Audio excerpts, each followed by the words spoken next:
Good morning মৰমৰ ছাত্ৰ ছাত্ৰীসকল। মই আজি তোমালোকৰ অনলাইন পাঠদান আৰম্ভ কৰিম। Class 8 Assamese medium subject science আৰু অধ্যায় 5 কয়লা আৰু পেট্ৰলিয়াম তাৰ সম্পৰ্কে আলোচনা কৰিম। আজি মই আলোচনা কৰিবলৈ লৈছোঁ পেট্ৰলিয়াম।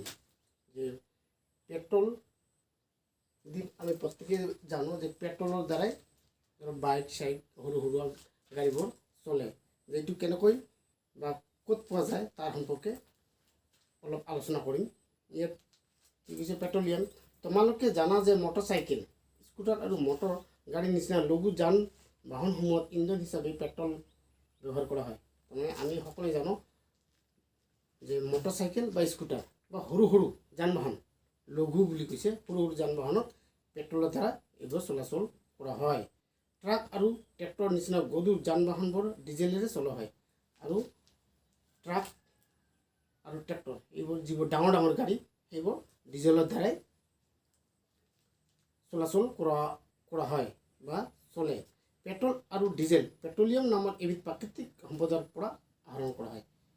ইয়াত কি কৈছে পেট্ৰল আৰু ডিজেল এই বস্তুটো পেট্ৰল নামৰ এবিধ প্ৰাকৃতিক সম্পদৰ পৰাই এইটো আহৰণ কৰা হয়, মানে লোৱা হয়। পেট্ৰলিয়াম কেনেকৈ সৃষ্টি হয় তোমালোকে জানানে? যে এতিয়া পেট্ৰলিয়াম বা পেট্ৰল কেনেকৈ সৃষ্টি হয় এইটো আমি জানো নে নাজানো তাৰ সম্পৰ্কে ইয়াত দিছে। যে সমুদ্ৰত বাস কৰা জীৱসমূহৰ পৰা পেট্ৰলিয়াম সৃষ্টি হয়। যে সমুদ্ৰ, যে সাগৰীয় অঞ্চলত যিবোৰ সমুদ্ৰ আছে সেইবোৰ অঞ্চলত যিবোৰ জীৱ আছে সিহঁতৰ পৰাই পেট্ৰলিয়ামটো সৃষ্টি হয় বা তৈয়াৰ হয়। এই জীৱসমূহৰ মৃত্যু হোৱাত সিহঁতৰ দেহাৱশেষবোৰ সমুদ্ৰৰ তলিত সঞ্চিত হৈছিল আৰু বালি আৰু বোকাৰ তৰফে ঢাক খাই এইবোৰ পোত গৈছিল। আৰু সমুদ্ৰ অঞ্চলত এই কিছুমান জীৱ আছিল আৰু এই জীৱবোৰ মৃত্যু হৈছিল আৰু মৃত্যু হৈ যোৱাৰ ফলত সিহঁতৰ দেহ শৰীৰবোৰ মাটিৰ তলত বা বালিৰ তলত কি গৈছিল, পোত খাই গৈছিল।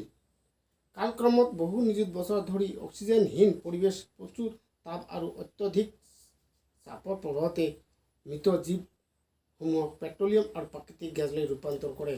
আৰু তাৰপিছত কি হ'ল, বহু বছৰ পিছত, কালক্ৰমত বহু নিযুত বছৰ পিছত এইবোৰ কি হ'ল, অক্সিজেন নোহোৱা হ'ল, পৰিৱেশ আৰু প্ৰচুৰ তাপ আৰু অত্যাধিক চাপ, গৰম আৰু হেঁচা, ইয়াৰ ফলত মৃত জীৱসমূহক পেট্ৰলিয়াম আৰু প্ৰাকৃতিক গেছলৈ ৰূপান্তৰিত হ'ল। সিহঁতৰ শৰীৰৰ যিটো ৰস সেইটোৱে দ্বাৰাই এই পেট্ৰলৰ ৰসটো তৈয়াৰ হ'ল।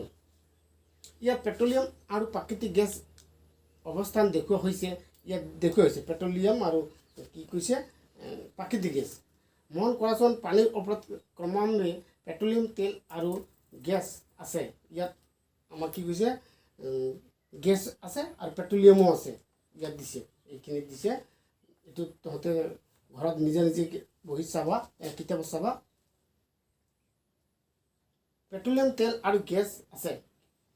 কিয় এনে হয় বাৰু? মনত পেলোৱা যে তেল আৰু গেছ পানীতকৈ পাতল আৰু ইয়াৰ সৈতে মিহলি হৈ নাযায়। যে কি কৈছে তেলতকৈ গেছটো আকৌ বেছি পাতল, তাৰ কাৰণে সিহঁতে কি হয় মানে পানীৰ লগত একেলগে মিহলি নহয়।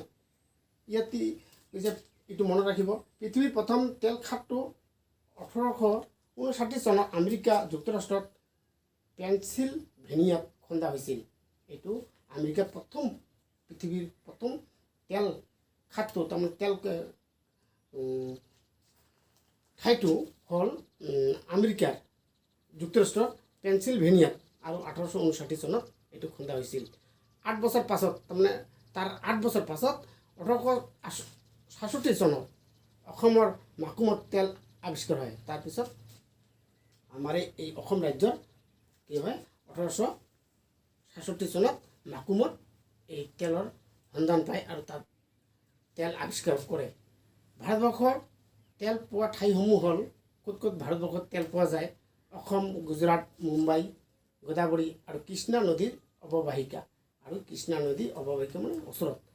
যে মৰমৰ ছাত্ৰ ছাত্ৰীসকল, মই পেট্ৰলিয়ামৰ বা পেট্ৰলৰ বিষয়ে এইখিনি আলোচনা কৰিলোঁ।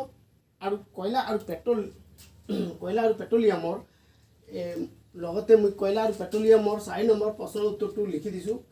4 নম্বৰটো দিছে কি কৈছে খালী ঠাই পূৰ কৰা। তাৰমানে তিনিটাই দিছে কিতাপত ক খ গ। ইয়াত ক নম্বৰ দিছে এইখিনি খালী আছিল, এইটো খালী আৰুটো আছিল কিতাপত আছে। এই প্ৰাকৃতিক গেছ এইটো খালী আছিল হৈছে জীৱাশ্ম ইন্ধন। কোনটো জীৱাশ্ম ইন্ধন? ইয়াত কি হৈছে কয়লা পেট্ৰলিয়াম আৰু প্ৰাকৃতিক গেছ হৈছে জীৱাশ্ম ইন্ধন।